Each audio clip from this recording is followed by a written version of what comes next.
자, 오후에 하나님 말씀은 신명기 4장 9절 10절입니다. 오후에 하나님 말씀은 신명기 4장 9절 10절 두 절입니다.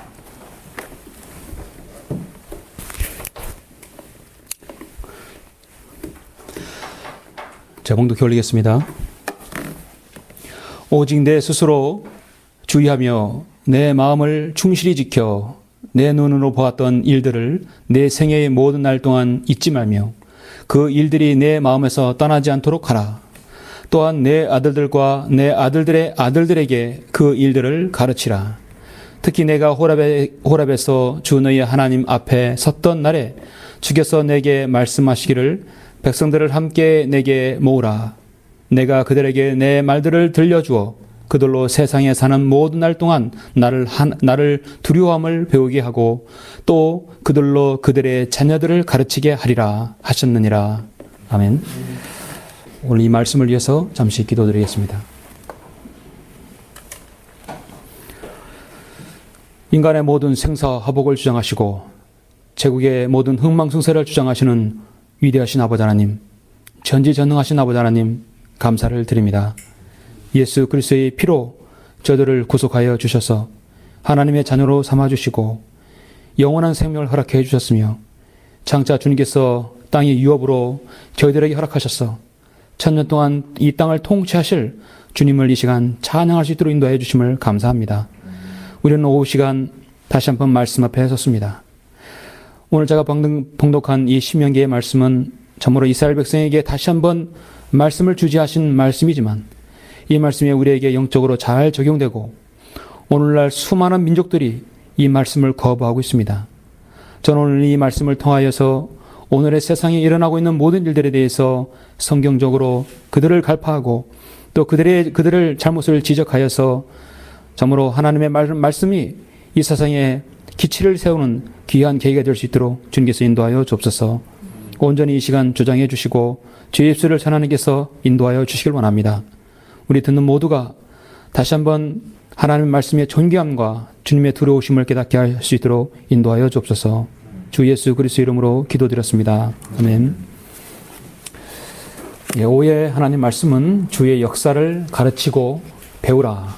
주의 역사를 가르치고 배우라는 말씀의 제목으로 설교하고자 합니다.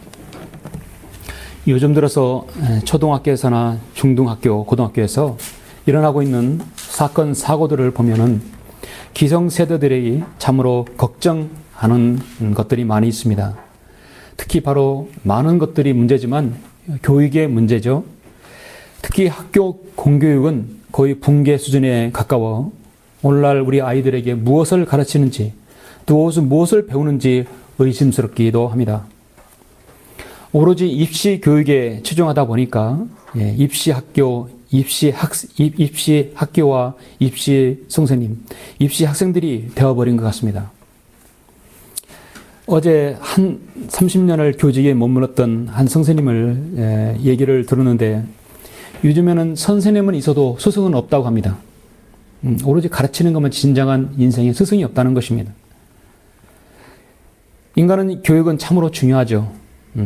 교육은 100년 대계를 바라보는 국가 발전의 원동력이자 사회를 이끄는 힘이라고 할 수 있습니다. 특히 학교 교육에 있어서 역사의식과 안보교육 그리고 국가관을 가르치는 것은 거의 실종된 느낌입니다. 그러므로 5월달, 가정의 달, 6월달, 혹 보훈의 달은 참으로 중요하고 의미 있는 달이라고 볼 수 있습니다.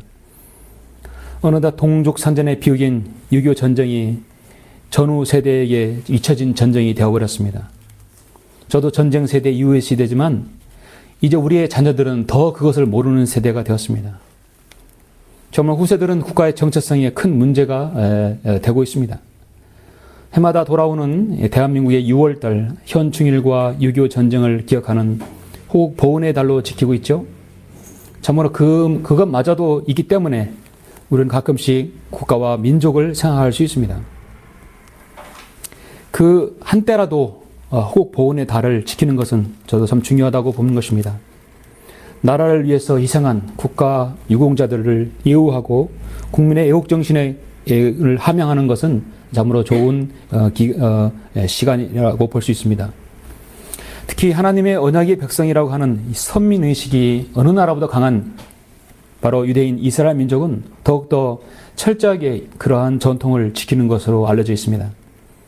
그것은 그들의 조상 대대로 내려오는 좋은 전통을 철저하게 배워서 기억하고 있기 때문입니다. 2.25 전쟁이 누구와 싸운 전쟁이냐고 초등학생들 물으면 상당수 학생들이 일본과 싸웠다고 말하는 어처구니없는 답변이 들려옵니다. 요즘 학생들은 무지한 안보관과 국가관은 정말 우리 역사 교육이 얼마나 잘못됐는지를 알 수 있죠. 오늘날 교육 전문가들은 우리 역사를 세계사 속의 역사 일부로 가르치는 현행 교육 방식을 개선하고 참으로 대학을 가려면 한국사를 잘 배워야 갈 수 있게끔 해야 한다고 또 입을 모으고 있습니다. 얼마 전에 바이블 파워에 실린 글을 한번 인용합니다. 전 TBC TV PD 이정웅 씨라는 사람이 청와대 홈페이지에 이런 글을 올렸었습니다. 제가 잠시 소개하면 참으로 공감 가는 내용으로서 아직도 1950년이 6.25 전쟁이 북침인지 남침인지 모르는 사람들이 국회에 있고 사회 지도층에 있는 요즘에 참으로 의미심장한 글이라 할 수 있습니다. 다음과 같은 글이 있었어요. 대통령님의 국사에 분주하신 모습이 보기 좋습니다. 저는 30년 전에 1980년에 지금은 없어진 TBC TV에서 6.25 30주년 특집으로 참전국들을 취재하여 60분짜리 프로그램을 3회 연속으로 방영했던 은퇴한 PD입니다. 그때의 느낌이 지금도 생생합니다. 어떻게 된 일인지 그때 당시 우리나라는 6.25에 대해서 까맣게 잊고 있다시피 했는데 미국, 캐나다, 호주, 뉴질랜드 등 내가 취재한 참전국들은 6.25가 마치 자기 나라 전쟁인 것처럼 자료들을 전쟁 박물관에 소중히 보관하여 전시하는 것을 물론 한국에서의 치열했던 그 전투와 전우들의 장렬한 죽음을 매일 정해진 시간에 하루도 빼놓지 않고 엄숙하게 추모하는 모습을 보았습니다. 참전 용사들은 물론 그 가족들도 그들의 남편과 아버지가 한국 전쟁에 참전 용사였다는 것을 최고의 영광인 양 자랑스러워하고 있었습니다. 그뿐이 아니었습니다. 참전 부대와 참전 용사들이 살고 있는 지방으로 취재차 이동할 때마다 그 지역의 신문과 방송이 우리를 역으로 취재해 갔습니다. 그날 밤 방송 뉴스와 이튿날 신문에서 우리를 취재당한 우리 취재팀 모습을 봤습니다. 30년 만에 한국이 우리나라를 찾아왔다. 커다란 제목의 톱 뉴스가 있더군요. 저는 그때 느꼈습니다. 30년이라는 긴 세월이 흐를 때까지 한국은 이 나라들로부터 원조만 받고 거래만 해왔지 한 번도 이 참전국들에게 우리를 구해주셔서 고맙다는 이야기를 정식으로 해본 적이 없었다는 것을 그때 알았습니다. 가는 곳마다 환대를 받으며 취재하면서 참 부끄러웠습니다. 그런 글이었습니다. 여러분, 한 나라에서 일어났던 전쟁은요, 엄청난 후유증과 그 상흔이 남기 때문에 남습니다. 그 상흔이란 참으로 시간이 지나도 지우기는 쉽지 않습니다. 그런데 대한민국은 수많은 전쟁 때문에 정말 이골이 났는지 북한의 남침으로 인한 동족산전의 가장 큰 이 비극 중의 비극은 우리가 참으로 어찌 보면 쉽게 잊지 않나 그런 느낌이 듭니다. 우리나라의 교육에 있어서 국가 정체성을 확실히 하는 데는 매우 중요하죠. 오늘날 많은 부분에서 무너져 내린 우리 아이들에게 정말로 대한민국의 공교육의 기강을 바로잡아야 할 때라고 생각합니다. 그러나 그것은 참으로 요원하기만 합니다.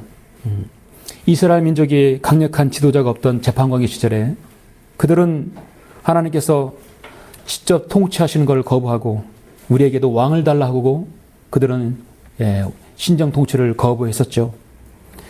재판관들을 보냈었지만 그들은 자기 멋대로 행했습니다. 그리고 또 왕을 세워주고 왕국을 세워줬지만 그들은 결국 배교해버렸습니다. 그들은 그들의 주마저 역사인 주관자이신 하나님을 버렸던 일들을 또 심판받았던 일들을 성경에 그대로 기록하고 있습니다. 그리고 그 일들을 자녀들에게 알리고 있습니다. 중요한 것은 그렇게까지는 좋았는데 오늘날 유대인들은 2000년 전에 그들의 메시아를 모르고 그들을 로마에 넘겨줘서 십자가에 못 박아 죽여버렸던 것입니다. 그들은 오직 여호와 유일신 하나님을 섬기는 우리 그리스도인과 동일하게 믿지만 그들은 반쪽짜리 신앙이죠. 우리는 주 하나님을 믿고 예수 그리스도를 구주로 영접한 사람들이기 때문에 정말 하나님을 제대로 믿는 사람들입니다. 저는 오늘 오후에 잠시 역사에 대해서 설교를 하려고 합니다. 역사하면 역사를 주관하시는 하나님의 역사를 우리 먼저 생각하죠. 자신의 역사를 누구보다도 더 강하게 경고하고 강조한 민족이 있습니다. 바로 이스라엘 민족입니다. 이스라엘 민족은 신명기에서 자신의 역사를 세세하게 기록하고 그것을 다시 자신의 자녀들에게 기록하라는 주님 말씀을 듣습니다. 여러분이 오늘 본문 신명기 4장 9절 10절은 그 중에 핵심 중에 핵심입니다. 시간 관계상 제가 9절 10절만 언급하였고 다른 부분에서 제가 설교 중에 말씀을 드리겠습니다. 먼저 신명기라는 말은 율법을 반복했다는 뜻입니다. 그래서 하나님의 명령이 신명기가 아니라 거듭할 신, 그래서 하나님의 명령을 거듭하는, 그러니까 명령을 거듭하는 것이 바로 신명기입니다. 이 신명기 책은 출애굽기에서 명명하신 율법을 다시 반복해 주십니다. 신명기는 40년 광야 시대 이후에 새로운 세대들에게 새로운 땅을 주시기에 기록된 것입니다. 과거에 40년 동안 광야에 있던 백성들은 모두 다 죽었습니다. 그리고 가나안 땅을 들어갈 그 세대들은 광야 이후의 세대들이기 때문에 당연히 모세 이후의 세대들이라 그들은 율법을 다시 한번 받아야 됐고 또 그걸 주지해야 됐었습니다. 그래서 신명기는 모세의 오경 중에 많은 사건 사고들이 많은 교훈을 담고 있습니다. 그들의 조상들이 이런 잘못을 해서 당했으니까 너희는 그리하지 말라. 그리고 28장에서 가장 신명기 핵심인 복과 저주에 대해서 강조하고 있죠. 우리는 구약의 이스라엘 태동의 역사를 봅니다. 그들의 패망도 봅니다. 그들의 제국의 흥망성쇠도 보고 이스라엘 나라를 망하게 한 많은 나라의 제국의 흥망성쇠도 또 함께 보는 것입니다. 그래서 우리는 시편 71편 19절에서 다윗이 고백한 대로 오 하나님이여 주의 의가 또한 심히 높으시니 주께서 위대한 역사들을 이루셨나이다. 오 하나님이여 누가 주와 같으리까. 그러니까 주님께서는 제국의 흥망성쇠를 이루시기 때문에 위대한 역사를 이루신다 했습니다. 역사를 주관하시는 하나님에 대해서 가장 이렇게 직접적으로 잘 제시한 부분이 다니엘 2장 19절인데요. 그랬더니 그 비밀이 밤의 환상으로 다니엘에게 알려지더라. 그러자 다니엘이 하늘의 하나님을 송축하더라. 자, 들어보십시오. 다니엘이 뭐라고 고백합니까? 다니엘이 대답하여 말하기를 하나님의 이름은 영원 무토록 송축 받으시리로다. 이는 지혜와 능력이 그분의 것임이라. 그는 때와 시기를 바꾸시며 왕들을 폐위시키시고 또 왕들을 세우시며 현자들에게 지혜를 주시고 명철을 아는 자들에게 지식을 주시며 깊고 은밀한 일들을 나타나시니 그는 어둠 속에 있는 것들을 아시며 빛은 그와 함께 거하는도다. 오 내 조상들의 하나님이여 내가 주께 감사하고 주를 찬양하오니 주께서는 내게 지혜와 능력을 주시고 우리가 주께 바라던 것을 이제 내게 알리게 하셨나니 이는 주께서 이제 왕의 일을 우리에게 알게 하셨음이니이다 했습니다. 결국 왕국의 모든 흥망성쇠, 모든 인류의 역사는 하나님께서 주관하신다는 것을 우리는 다니엘서 2장 20절부터 우리는 보고 있는 것입니다. 맞습니다. 인류의 역사는요, 하나님께서 주관하십니다. 수많은 증거 중에 그 모든 대표적인 증거는 인류 역사가 어떻게 하나님께서 주관하신다는 것은 역사의 이동 경로를 보면 알 수 있는데요. 우리는 이 한편만으로도 하나님께서 역사를 주관하신다는 걸 알 수 있습니다. 여러분 창세기 보시면 아담과 이브는 죄를 지어서 서쪽에서 동쪽으로 옮겨갔습니다. 그게 바로 죄의 방향의 첫 시작인 것입니다. 우연이 아닙니다. 카인도 동쪽에서 서쪽으로 한 게 아니라 서쪽에서 동쪽으로 창세기 4장 16절에서 옮겨갔어요. 야곱이 타락했을 때 라반을 섬겼으며 이를 위해서 그는 서쪽에서 동쪽으로 향했습니다. 유대인들은 서쪽에서 동쪽으로 포로로 잡혀갔습니다. 성령께서는 여러분 복음이 전파되는 그 방향이 어떻습니까? 서에서 동입니까? 동에서 서입니까? 좋은 방향이니까 동에서 서가 되지요. 영국에서 미국에서 우리나라에서 동남아로 가지 않습니까? 아브라함의 방향은 동에서 서입니다. 부르심 받는 방향입니다. 유대인들은 약속의 땅에 들어갈 때 동에서 서로 들어갔어요. 요단강 건너가서 동에서 서로 들어갔지 않습니까? 성막에 들어가는 방향도 동에서 서이고 예수님께서 재림하시는 방향도 올리브산에서 예루살렘 쪽으로 동에서 서입니다. 성경을 보면은 모두 하나님께서 원하시는 방향, 죄의 악의 방향은 서에서 동이고 하나님께서 인정하시는 방향은 동에서 서로인 것입니다. 지구는 태양과 반대 방향인 서에서 동으로 돌고 있어요. 지구는 항상 서에서 동으로 돌듯이 세상도 주님을 대적하기 때문에 주님과 반대 방향으로 도는 것입니다. 하나님과 세상은 결코 같은 방향으로 나아갈 수 없음을 알려주고 있습니다. 성도는 모든 역사의 주관자이신 하나님을 바로 섬기고 그것들을 우리의 믿음을 자녀들에게 가르쳐야 합니다. 하나님께서 움직이시는 기본 방향, 이것만 보더라도 역사는 하나님께서 주관하신다는 것을 우리는 알 수 있습니다. 요즘 들어서 좀 잠잠하다 싶으면 일본의 나라가 주변 아시아 국가들에게 또 공분을 사고 있습니다. 여러분은 뉴스라든지 신문 보도를 보셨듯이 정말 그들에겐 고치지 못할 고질병이 있습니다. 마치 그 역사를 왜곡하는 것은 마약을 먹는 것 같은 느낌을 받아요. 마약을 하는 사람들 같아요. 마약에 끊어지면 또 해야 되겠죠. 안 하면 죽고 못 사는 것입니다. 정말 그들은 패망할 때까지 고치지 못한 고질병을 가지고 있는 것 같습니다. 오해 저는 최근에 있는 주변에 이런 일들을 통해서 위대하신 하나님께서 역사를 주관하시는 바로 하나님께서 인간의 생사화복과 제국의 흥망성쇠를 주장하시는 하나님의 역사를 철저히 성경을 통해서 한번 보고자 합니다. 그 중에서 이스라엘 민족과 같이 그렇게 하나님을 대적하였고 패망하였던 또 그 대표적인 한 민족 일본이라는 나라를 한번 그 역사를 그 민족성을 한번 되짚어 봄으로써 그들에게 정말 하나님의 정말 두려우신 그 경고를 저는 하고자 하는 것입니다. 이를 통해서 우리가 앞으로 주님을 어떻게 섬겨야 할지 또 영적 교훈을 우리가 갖고자 하는 것입니다. 시편 64편 9절에는 모든 사람들이 두려워 하나님의 역사를 선포하리니 그들이 그 하신 일을 지혜롭게 숙고하리라 했어요. 하나님께서 하나님의 역사를 이루신 일을 우리가 이제 선포할 때는 우리가 그 일을 지혜롭게 숙고해야 합니다.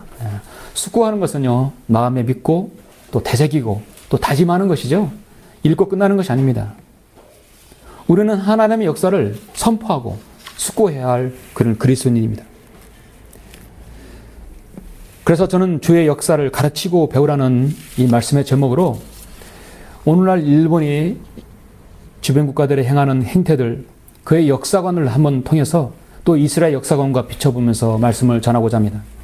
주의 역사를 가르치고 배우라. 첫째, 주의 역사를 마음판에 새겨야 합니다. 먼저 가르치고 배우기 전에 가르치는 사람은 마음판에 새겨야 한다는 것입니다. 자, 먼저 우리 본문 신명기 4장 9절 전반부를 먼저 한번 보시죠.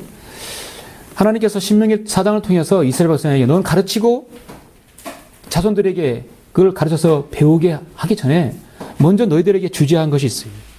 오직 내 스스로 주의하며 내 마음을 충실히 지켜 내 눈으로 보았던 일들을 내 생애 모든 날 동안 잊지 말며 그 일들이 내 마음에서 떠나지 않도록 하라. 중요합니다. 스스로 주의하고 내 마음을 충실히 지켜 지금까지 하나님의 역사를 내 눈으로 보았던 일들을 내 생애 모든 날 동안 잊지 말며 그 일들이 내 마음속에 떠나지 않도록 하라지. 한마디로 주의 역사를 마음판에 새기라는 것입니다. 스스로 주의하라. 하나님 말씀에 주의합니다. 주의하는 것은 아무도 대신해 줄 수 없습니다. 나 자신에게 달려 있습니다. 내 마음을 충실히 지키라. 마음은 여러분 영적인 가장 중요한 전쟁터이죠. 그 마음판은 여러분의 전쟁터입니다. 마음이 그의 보루는 영적인 내 최후의 보루입니다. 우리의 마음이 어디에 영향을 받는지, 우리의 마음이 어디에 쏠리는지는 자신의 영적 상태를 보여주고 있는 것이죠. 하나님께서는 이스라엘의 성향을 너무도 잘 아십니다. 40년 동안 너무도 잘 겪어봤습니다. 익히 40년 전에도 알지만 그들이 40년 동안 광야에서 왜 방황했는가를 하나님께서 그 이유를 아시죠? 40이면 갈 거리를 40년 동안 방황하게 했던 것은 이스라엘 민족이 얼마나 거역하고 하나님의 말씀을 주의하지 못하고 충실히 지키지 못하고 마음에서 떠났기 때문에 그런 것이었습니다. 정말 9절 말씀 초반절대로 내 스스로 주의하고 내 마음을 충실히 지키고 내 눈으로 보았던 일들을 내 생의 모든 날 동안 잊지 않고 그들이 내 마음에서 떠나지 않도록 하면 하나님께서는 약속해 주시는 것은 세계 최고의 민족으로 우뚝 서게 해 주신다는 것이에요. 제사장들의 민족으로. 정말 세계 최고 그 어떤 민족이 넘볼 수 없는 국가로 하나님께서 제국으로 성장시켜 해 주신다는 것입니다. 영어 킹제임스 성경을 펴낸 지금부터 400년 전에 여러분 1611년 영국을 보십시오. 해가 지지 않는 나라입니다. 왜 해가 지지 않는? 그 식민지가 너무나 많기 때문에 어디를 가도 해가 지질 않아요. 항상 대낮이에요. 그만큼 많은 식민지와 많은 땅을 거느렸다는 것이죠. 하나님께서 축복해 주셨습니다. 그러나 그들도 성경을 거부하고 배교해버렸죠. 하나님께서 이미 마음에서 떠난 것입니다. 과거 이스라엘같이 하나님을 잘 섬겼던 민족, 영국같이 잘 섬겼던 민족, 근데 그 정반대로 한 번도 주님 마음에서 하나님을 정말 한 번도 새기지 못한 민족이 있습니다. 바로 일본이라는 민족입니다. 정말 여러분이 늘 말씀하시듯이 가깝고도 먼 나라입니다. 저는 일본 민족이라고 보기에는 그들의 역사와 문화가 없기 때문에 일본 족속이라고 해야 옳다고 보는 것입니다. 왜 일본 민족이 우리나라에 와가지고 그렇게 역사와 문화재들, 그 장인들을 다 데려가는 것이 자기 나라 문화가 없기 때문에 그런 것이에요. 오늘날 팔레스타인들이 문화가 없고 민족성도 없고 정체성도 없듯이 일본의 나라가 바로 그런 나라입니다. 사실은 우리나라에서 파생된 나라죠. 섬나라에 사는 사람들의 특징이 두 가지가 있는데요. 하나는 대륙에 대한 집착이에요. 늘 섬나라인 사람은 대륙을 침략하고 싶은 집착을 가지고 있습니다. 두 번째는 빈번한 해상 사고가 있고 기후 변화가 있기 때문에 지진과 해일에 대해서 예기치 않는 불안감, 그런 사건 사고들이 많이 있기 때문에 자연스럽게 절대자이고 유일하신 자연을 관장하는 그런 신들을 찾게 됩니다. 당연히 우상 숭배에 빠지게 됩니다. 그래서 해변가에 있는 사람, 억세고 우상 숭배자들이 많아요. 일본은 더 그렇습니다. 더 대륙에 대한 집착이 있고 하나님을 모르며 우상 숭배자들이 많은 것입니다. 일본인들의 성품은 남을 배려하는 것은 최고의 미덕으로 여겨왔습니다. 2주 전에 인사동에 갔었는데 일본 사람들 많이 오죠? 참 예의 바릅니다. 세계에서 헤어질 때 악수를 잘 안 하는 민족이 일본 민족인데 일본은 악수 대신에 인사를 그렇게 합니다. 머리를 조아려서 아리가또 고자마스, 아리가또 고자마스 계속 인사를 해요. 갈 때도 여러 번 인사를 합니다. 일본 문화에 익숙하지 않은 사람들은 막 민망하죠. 계속 머리를 조아려서 대여섯 번 인사를 하게 합니다. 어느 집에 가도 그렇게 예의 바르게 하는 것이에요. 일본인들만큼 그 욕설을 별로 하지 않아요. 그들에게 욕은 빠가야로라고 해서 바보, 천치, 짐승이라는 데는 그 정도입니다. 일본인들은 외국에 가서도 예의를 잘 지킨다고 합니다. 우리나라 사람들은 어떻습니까? 우리나라 사람은 일본에 비하면 상당히 다혈적이고 성격이 급하죠. 기다릴 줄 모릅니다. 음식점에서 음식을 시켜도 빨리빨리 달라고 그래요. 시켰는데 금방 음식을 조리해야 되는데 조리하는 과정에 언제 오냐고 물어봐요. 엘리베이터에서도 계속 누릅니다. 커피 자판기에서 컵을 뽑기 전에 나오기도 전에 손부터 집어넣지요. 기다리잖아요. 은행에서, 전철에서, 버스에, 택시에서 끼어드는 운전자들. 남을 배려할 줄 모르는 것들은 그런 성품들은 일본에게는 정말 배워야 할 점이죠. 질서, 청결에 있어서 우리는 지고 있습니다. 또 무시당하고 있습니다. 일본의 교육은 생산적이고 우리 교육은 비생산적이라는 것이죠. 그리고 일본이라는 나라는 한 번도 외국 군대가 그 나라 땅을 점령한 적이 없었어요. 일본은 사실 중일전쟁, 러일전쟁 모두 다 청일전쟁 다 이겼었어요. 청나라 해군도 대파하고 러시아 발틱 함대도 대파하고 중일전쟁, 러일전쟁 다 승리를 거뒀기 때문에 그 승리가 누구에게 돌아가는가? 다 자신이 섬기는 우상에게 돌아가기 때문에 자신의 우상이 최고라는 것이에요. 다른 나라가 일본을 점령한 적이 없어요. 침략만 했을 뿐이죠. 그 모든 것을 다 자신의 신에게 돌리는 겁니다. 더군다나 그들은 1941년 정말 잠자는 사자의 코털을 건드렸죠. 12월 7일 진주만을 공격했어요. 미국 전함 21척과 비행기 188대를 파괴시켰고 군인과 민간인 2,400명을 사망케 했습니다. 감미가제 공격입니다. 비행기에다 폭탄 싣고 그대로 다 폭파하는 겁니다. 그런 자신의 신을 위해서 그렇게 감미가제식으로 폭파하는 것입니다. 지금 이성호 목사님의 설교를 일본에서 많이 교포들이 듣고 있다고 합니다. 근데 그동안 사실 그 교포들이지만 일본 사람 자체 신실한 그리스도인은 참으로 우리 역사, 교회사에서 찾아보기 어려워요. 그렇죠? 기껏해야 말하는 사람이 우쭈며라 간조라고 하죠. 신실한 그리스도인을 찾기 어렵습니다. 이런 역사관이 있기 때문입니다. 그들의 집에는 모두 다 자신이 창조주요 구세주신 예수님이 아니라 다 자신들의 신들을 다 사당들을 모시고 있는 사람들입니다. 인구 비례를 볼 때 예수 그리스도의 복음이 가장 들어가지 않고 거절한 민족이 바로 일본 민족입니다. 2억이 넘는 인구 중에 정말 그리스도인이 가장 비례별로 가장 적은 나라가 일본이죠.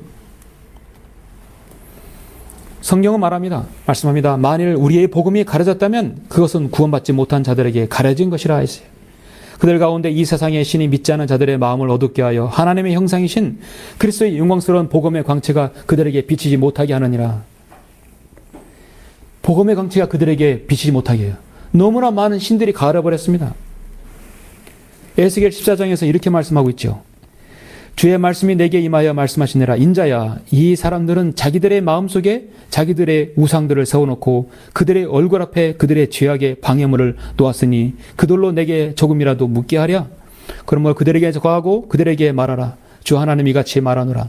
자기 마음속에 자기 우상들을 세우고 자기 얼굴 앞에 자기의 죄악의 방해물을 놓고 선지자에게 나오는 이스라엘 집의 각 사람에게 나 주가 그의 우상의 많음에 따라 나오는 그에게 응답한다고 성경은 말씀하고 있습니다. 자신들이 우상을 자신들의 마음속에든 보이는 것든 다 세워놓으니까 복음의 광채가 그들에게 비치지 못하게 하는 것입니다. 성경은 그런 자들에게 이렇게 말씀합니다. 하나님을 알지 못하는 자들과 우리 주 예수 그리스도의 복음에 순종치 아니하는 자들을 불길 가운데서 벌하시리니 이런 자들은 주의 임재와 그의 능력의 영광으로부터 떠나 영원한 멸망의 형벌을 받게 될 것이라고 말씀하고 있습니다. 일본 사람들이 자기 집에 갖춘 신은 정말 그것은 가짜신이죠. 그것은 마치 이집트나 바빌론이나 과거 사도 바울 시대의 에베소라 로마의 우상들과 별 다를 바가 없습니다. 모두 다 그들 자신들의 닥치는 지진이나 해일, 태풍, 화산, 폭발이나 가뭄 해결할 수 없습니다. 전염병, 전쟁, 기아, 흉년도 자기들로부터 그것들을 보호해 줄 수 없는 신들입니다. 일본인들은 뿐만 아니라 살아있는 신도 있어요. 텐노라고는 그들의 왕입니다. 그들의 천왕을 아직까지 그들은 숭배합니다. 천왕은 배가 아프면 화장실에서 웅크리고 화장실 볼일도 봐야 합니다. 예. 배가 아프면 약도 먹어야 되고 화장실도 가야 되고 TV도 봐야 되고 그게 무슨 신입니까? 근데 그들에게 천왕이 신입니다. 정말 어리석은 민족입니다. 마지막 때가 가까울수록 세상은 점 더 죄악으로 치닫고 있습니다. 사람들의 마음은 계속해서 악해져 가고 있습니다. 인간들이 범하는 죄들은 여러 종류이지만 가장 심각한 죄는 하나님을 두려워하지 않는 죄입니다. 그 안에 하나님이 없어요.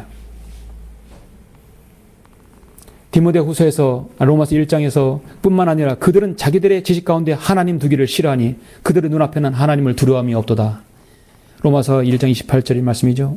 따라서 그들은 자기들의 정욕을 하나님보다 더 사랑한다고 디모데후서에서 3장 2절에서 말씀하고 있습니다. 지금 그들은 자기의 죄 가운데 살다가 결국 죽어서 지금 지옥으로 나락으로 떨어져 가고 있습니다. 세상에서 가장 안타까운 민족, 가장 불쌍한 민족, 가장 저주받는 민족이 바로 일본 민족입니다.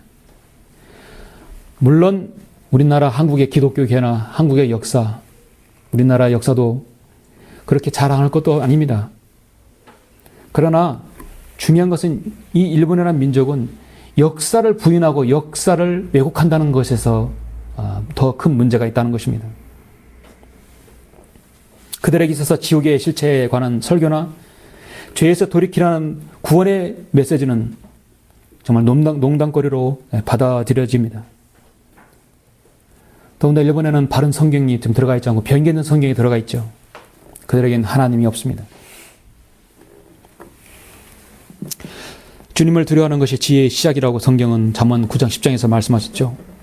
거룩한 이에 대한 지식은 명철이라고 했습니다. 옳고 그름을 분별할 수 있는 유일한 것은 하나님을 알아야 하는 것입니다. 거기서부터 모든 인생의 출발점이 되는 것입니다. 주여 주께서는 주의 역사를 통하여 나를 기쁘게 하셨으니 내가 주의 손의 역사들로 인하여 기뻐 외치리이다. 그 고백이 그들에게서 나오지 않는 것입니다. 하나님께서 신명기 4장 9절에서 이스라엘 백성에게는 지금 너희 세대들에게 내 스스로 주의하고 마음을 충실히 지켜 내 눈으로 보았던 그 하나님의 역사를 내 마음에서 떠나지 말라고 했습니다. 떠나지 말아야 합니다. 신명기를 통한 두 번째 주제하신 것은 무엇입니까? 주 역사를 가르치고 배우라. 두 번째, 주 역사를 올바로 가르치라. 역사를 바로 가르쳐야 합니다. 절대 역사를 왜곡해서는 안 됩니다.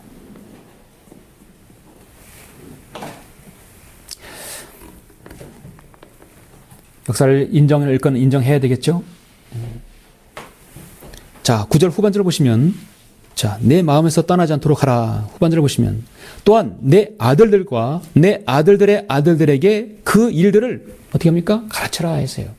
먼저 자신이 주의하고 충실히 지키고 마음에서 떠나지 말고 마음판에 새긴 다음에 그 다음에 그 내 아들들과 내 아들들의 아들들에게 그 일들을 가르치라 했어요. 이것이 바로 하나님을 섬기는 것입니다. 이사야 45장 18절에 보면 하늘들을 창조한 주가 이같이 말하노라. 하나님은 스스로 땅을 조성하고 만들었으며 그는 그것을 견고히 세우되 헛되이 창조하지 아니하셨으며 사람이 거주하도록 조성하였느니라. 나는 주라 아무도 다른 이가 없느니라 했습니다. 하나님께서 사람이 거주하도록 조성해 놓으시고 경계를 그으셨어요. 사도행전 17장 26절에서도 이와 같은 말씀하죠. 또 하나님께서는 인류의 모든 족속을 한 피로 만드시어 온 지면에 살게 하시고 미리 계획하신 시기와 그들이 거주하는 경계를 정하셨으니 이는 주를 찾게 하려 함이라. 사람들이 하나님을 감지하려 하면 만나리니 그분은 우리 각 사람에게서 멀리 떨어져 계시지 아니하도다. 미리 계획하신 시기와 그들이 거주하는 경계를 하나님께서 정하셨어요. 성경은 누차 신명기에서 잠언에서 하나님의 지계표, 경계표를 허물지 말라고 했습니다. 하나님께서 경계하신 것은 넘어가지 말아야 합니다. 이것이 온 우주 만물을 창조하시고 조성하시고 관정하신 분이 하나님의 명령입니다. 셋째 하늘에서 보좌에서 보시고 그것들을 거느리시는 분이십니다. 지금 국경의 문제는 세계 여러 나라의 많은 첨예한 문제이죠. 대표적으로 여러분 세계 화약고라는 이스라엘과 팔레스타인 국경 문제는 어제 오늘 일이 아니라 정말 요원한 일입니다. 끊임없는 많은 강대국들이 그것을 중재하려고 해도 아직까지 해결되지 못합니다.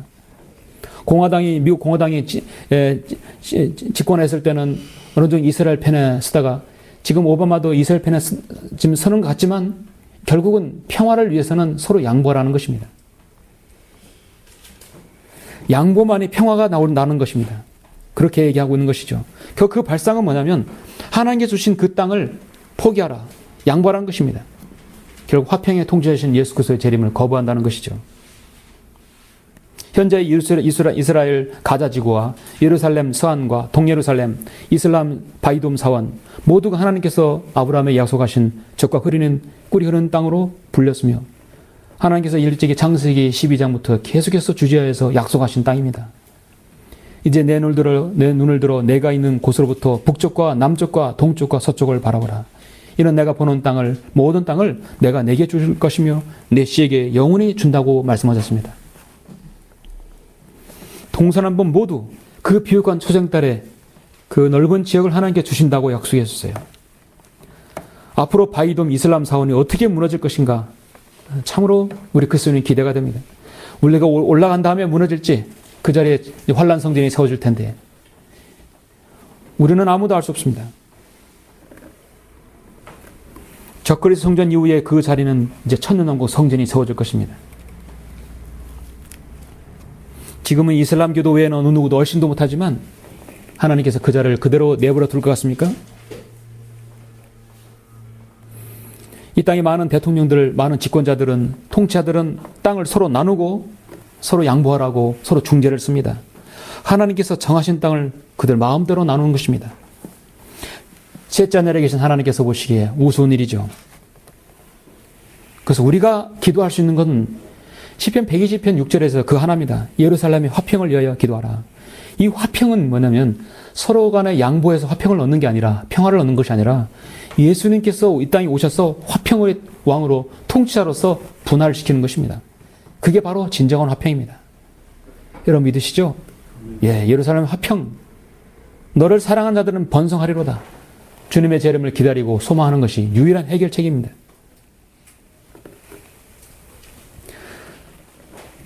성경은 본문에서 너희 자신의 지나간 삶 속에서 하나님의 역사를 기억하고 마음판에 새기고 하나님께서 너에게 하신 그 역사를 너희 젊은 세대들에게, 아들들에게 가르치는 걸 계속 가르치라가. 내 아들들과 내 아들들의 아들들에게 그 일들을 가르치라고 했어요. 현재 일본은 우리 땅 독도를 자기네 땅이라고 우기고 있습니다. 독도가 이미 일본 땅이라고, 한국 땅이라고 한 그들의 주장, 그들의 증거물도 정말 계속 쏟아져 나오고 있잖아요. 계속 나오고 있습니다. 신문 자료도 여럿이 봤습니다. 근데 지금 그들은 국제적으로 판결을 받자 국제적으로 이슈를 냅니다. 독도는 자기네 땅이라고 합니다. 그들이 자기네 땅이라고 하는데 왜 현재 우리나라가 그걸 지키고 그걸 영공을 우리가 지금 차지하고 있을까요? 이상하지 않습니까? 일본은 독도를 자기네 땅이라고 줄곧 주장하면서 양국강이 정치적으로 정말 우리가 신물나게 하고, 급기야는 그들의 중학교 교과서나 고등학교 교과서에서 18종 가운데 12종을 이미 독도는 일본 땅이라고 이미 고쳐놨습니다. 그걸 후손들에게 가르치고 있습니다. 아베 총리가 지금 집권 여당 자민당이죠. 그는 주변국을 배려한다는 내용을 담긴 조항을 수정하기 위해서 교과서 검정 기준을 이제 앞으로 최근에 또 바꿀 것입니다. 지금 바꿔가고 있죠.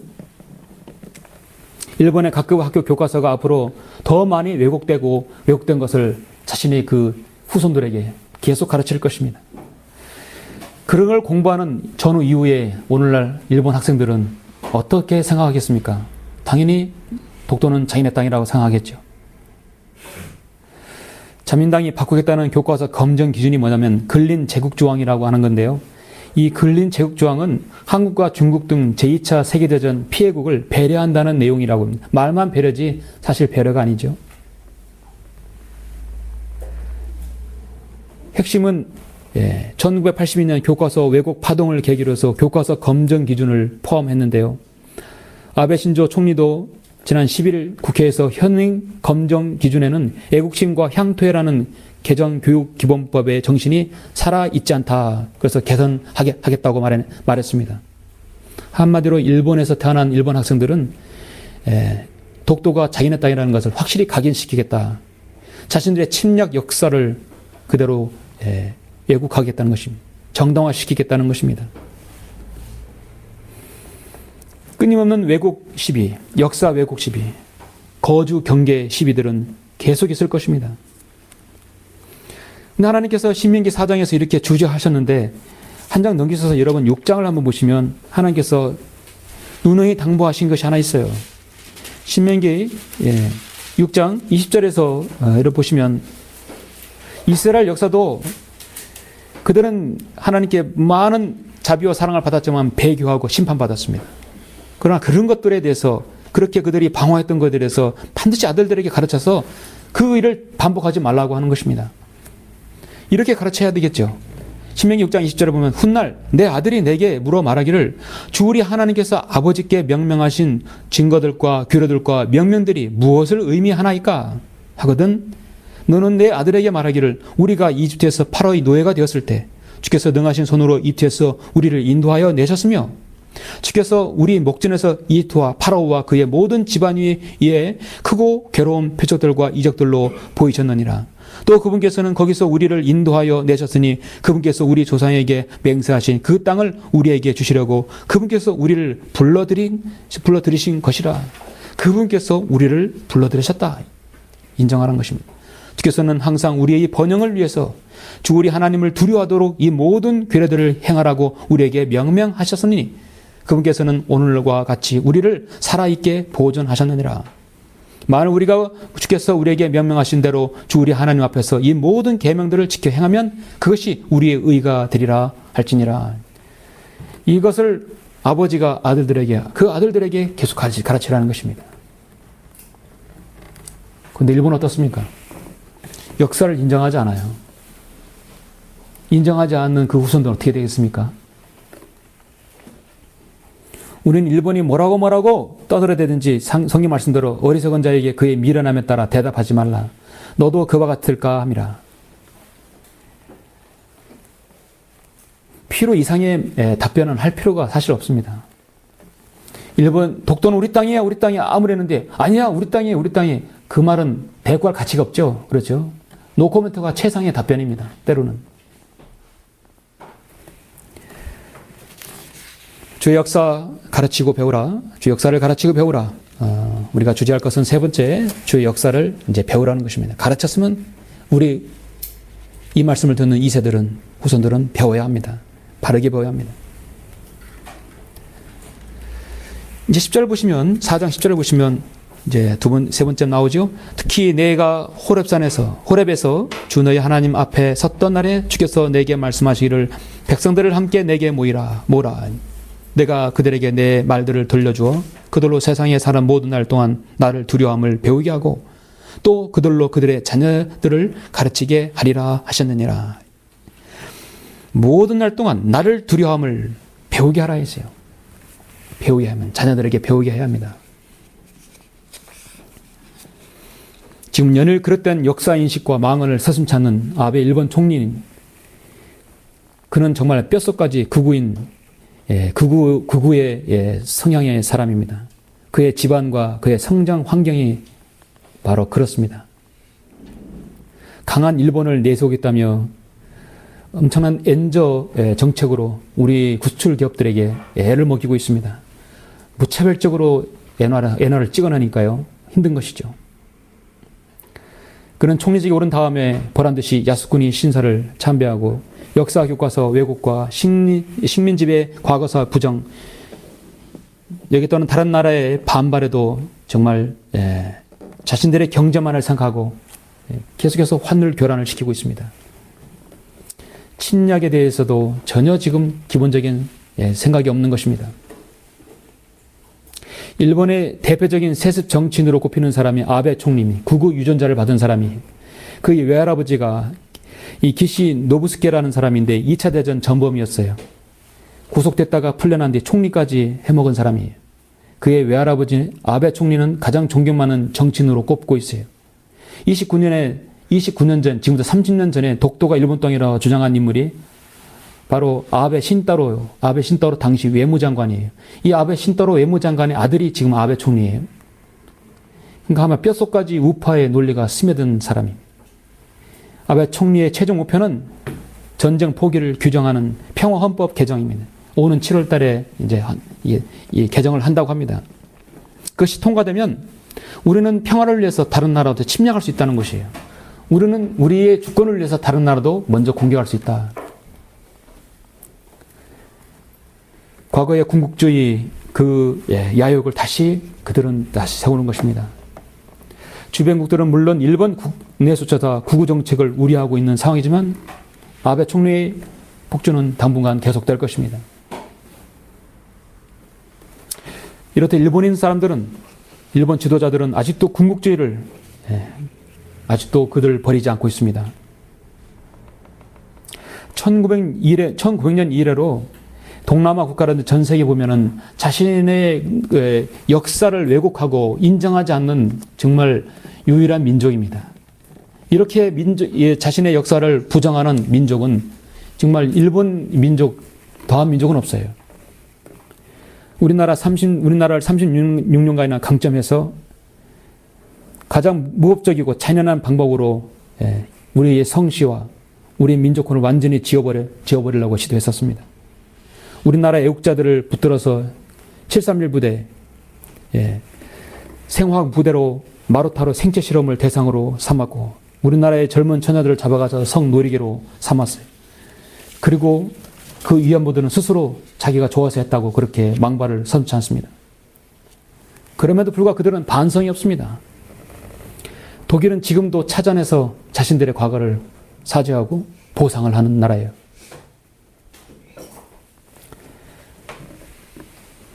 그들에게 당한 이완부 할머니들은 지금 일본 대사관 앞에서 30년 동안 계속 수요일에 시위를 하고 사과를 요구하지만 계속 죽어가고 있습니다. 국제사회의 이런 G7이라는 선진국 대회에 들어간 일본은 그게 우리에게 무슨 소용이 있습니까? 하나님 앞에는 아무런 가치가 없습니다. 미국도 잘 들어야 합니다. 미국이 그들에게 있어서 과거 일들을 정말 일깨워주고 잘못된 것은 잘못된 것이라고 역사 왜곡에 대해서 정확히 지적해야 되는데 아직까지 미국은 거기에 대해서 애매한 입장입니다. 미국의 중립은 옳지 않습니다. 왜 하나님께서 지옥을 만드셨습니까? 지옥은 사람을 보내기 위해서 만드신 것이 아니라 마귀와 그의 천사를 위해 보내준 곳입니다. 또 마귀의 영으로 지배받은 그런 과거를 돌이키지 않고 왜곡하는 바로 그들을 위해서 만들었던 것입니다. 청일 전쟁 때, 러일 전쟁 때, 태평양 전쟁 때, 중일 전쟁 때 여러분 그들이 전 세계에 행한 만행은 결코 지울 수 없습니다. 그래서 하나님께서는 일본이 최초로 핵무기를 맛보게 한 나라이죠. 처음으로 핵무기를 맛본 나라입니다. 7만 명이 희생되었고 부상자들은 고통을 대림하고 있습니다. 그 핵이 터져서 지금까지도 그 후손들이 고생하는데 그 병이 있다 병이라고 그래. 있다가 뭐냐면 고통스럽다는 병이에요. 그들은 그렇게 하면서 고통을 당하는 것입니다. 성경은 악인은 지옥으로 돌려질 것이요 하나님을 잊어버린 모든 민족들도 그러하리라. 바로 이 민족을 향해 성경은 말씀하고 있는 것입니다. 성경은 신명기 28장 1절에서 약속해 주신 것이 있어요. 내가 주 너의 하나님의 음성에 열심히 경청하고 내가 오늘 내게 명령하는 그분의 모든 계명들을 지켜 행하면 주 너의 하나님께서 너의 땅을 모든 민족들보다 높게 세우시리라. 신명기 28장 1절에서 약속했어요. 내가 주 너의 하나님의 음성에 경청하면 이 모든 복들이 내게 임할 것이라. 내게 미치리라. 너는 성읍 안에서도 복을 받고 또 너는 들에서도 복을 받을 것이라. 쭉 복이 나오죠. 주께서는 너를 대적하여 일어난 내 원수들을 내 면전에서 얻어맞게 하시리니 그들이 너를 대적하여 한 길로 들어왔다가 내 앞에서 7길로 도망하리라. 그런데 이제 15절부터는 반전이 되는데 하나님 말씀에 순종하지 않았을 때는 그의 대가가 되는데요. 엄청나게 많아요. 사실 28장은 이스라엘의 예언이 되어버렸습니다. 15절에서 그러나 만일 내가 주 너의 하나님의 음성에 경청하지 아니하고 내가 오늘 내게 명령하는 그분의 모든 계명들과 그분의 규례들을 지켜 행하지 아니하면 이 모든 저주가 내게 임하고 내게 미치리라. 너는 저주를 받으리라. 끊임없이 저주와 괴로움과 질책과 저주가 받는다고 성경 말씀하고 있습니다. 사실 이 말씀은 신명기 28장은 이 땅에 사는 모든 제국에게 복을 받을 수 있는 비결이에요. 하나님의 음성에 열심히 경청하고 오늘 내게 명령하는 그분의 모든 계명을 지켜 행하면 하나님께서 모든 민족보다 높게 세우시리라 했습니다. 이 민족이 130년에 그렇게 했으면 훨씬 더 강성한 민족이 됐을 것이에요. 이스라엘은 그렇게 했었고 영국도 그렇게 했었지 않습니까? 이 민족도 참 아쉬운 민족입니다. 그렇게 한 적이 없습니다. 일본은 더더구나 그렇습니다. 자신들의 지나간 역사까지 왜곡하고 인정하지 않는 것입니다. 지옥은 스스로 확장하였고 한없이 입을 벌리고 있습니다. 그들의 영광과 그들의 많은 무리와 그들의 허영, 기뻐하는 자가 그곳으로 내려가리라. 반드시 그들은 떨어질 것입니다. 하나님께서는 지금 준비하신 것이 많이 있어요. 지진도 준비하셨고, 후지산 화산 폭발도 준비하셨고, 쓰나미도 준비하셨고, 바람도 준비하시고, 가을 겨울에는 큰 눈도 준비하시고, 얼마든지 있어요. 그거 아니라도 신종 인플루엔자, 하나님께서는 우리 생각하지 못하는 많은 것들을 심판하실 준비가 되어 있습니다. 그들의 자랑거리 후지산이, 그들의 관광지 후지산이 언제 대폭발로 일본이 잠길지 우리는 아무도 모르는 것입니다. 정말 하나님을 모르는 민족들은 깨달아야 합니다. 오 주여, 주의 역사들이 어찌 그리 위대하신지요. 주의 생각들도 심히 깊으시나이다. 인정해야 합니다. 사랑하는 성도 여러분, 우리는 얼마나 우리가 현재 이 시대에 나이가 들었는지 젊었는지, 뭐 자녀가 있든지 없든지, 중요한 것은 우리의 책임은 우리가 가지고 있는 이 진리를 우리 뒤 2세들에게 전달해야 하는 것입니다. 주님께서 늦게 오시면 우리도 눈 감고 잠들 수도 있어요. 그러죠? 좀 늦게 오시면 우리도 주님을 섬기다가 잠들 수 있는 것이에요. 그렇기 전에 우리 2세들에게 전달해야 합니다. 그렇기 때문에 오늘 말씀에서 이 말씀을 주의하고 충실히 지키고 마음판에 새기고 그들을 가르치고 또 자녀들에게 가르치고 배우게 해야 하는 것입니다. 가르치고 배우는 것은 그래서 연령 제한이 없습니다. 사도 바울은 그렇게 해서 자신의 몸이 제물로 드려질 때까지 그렇게 가르쳤던 것입니다. 가르침 받는 대로 신실한 말씀을 굳게 붙잡아야 하려니 오직 너는 말과 행실과 사랑과 영과 믿음과 순결에 있어서 믿는 자들에게 본이 되라고 성경은 말씀하고 있습니다. 와서 주의 역사 그가 땅을 황폐케 하신 것을 보라. 모든 사람들이 두려워하여 하나님의 역사를 선포하리니 그들이 그의 하신 일을 지혜롭게 숙고하리라. 오 하나님의 주의 의가 또한 심히 높으시니 주께서 이대한 역사들을 이루셨나이다. 오 하나님은 누가 주와 같으리까. 하나님의 역사는 오직 구원받은 사람만이 인정하는 것입니다. 오늘 저는 주의 역사를 가르치고 배우라는 말씀에서 첫째 마음판에 새겨야 되고, 그리고 올바른 역사를 가르치고, 그리고 가르친 것을 잘 배워야 합니다. 결론적으로 역사의 주관자이신 하나님을 모르면 망하게 되어 있습니다. 여러분은 미국이 망하는 것을 보고 계시죠?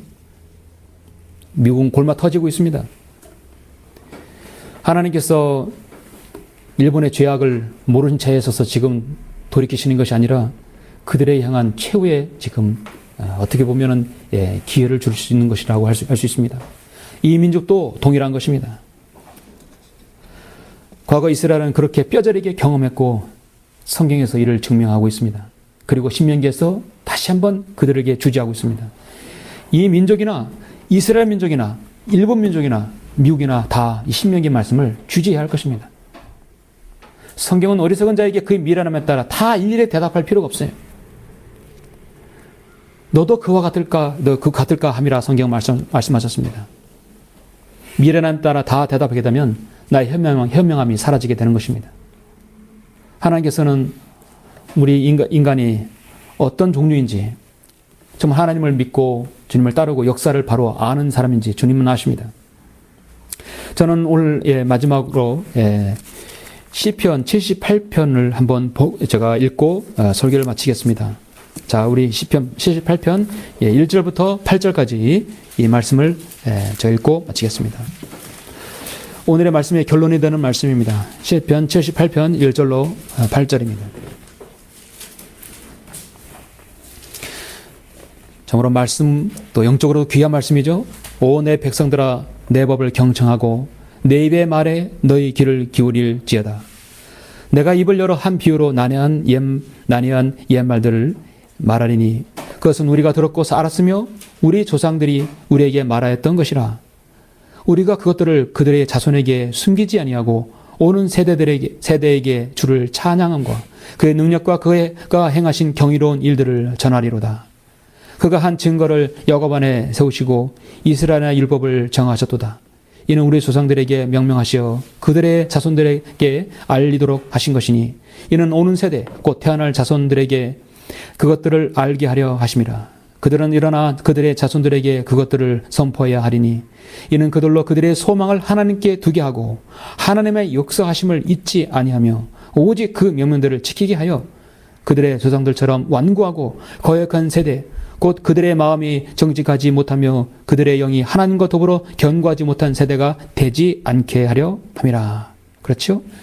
그런 세대가 되지 않게 해야 합니다. 우리 이후의 세대, 우리 성령 있는 사람들 그 이후 세대도 그렇게 되어야 할 것입니다. 오늘 모두가 이 말씀을 잘 숙고하시길 바랍니다. 기도하시겠습니다.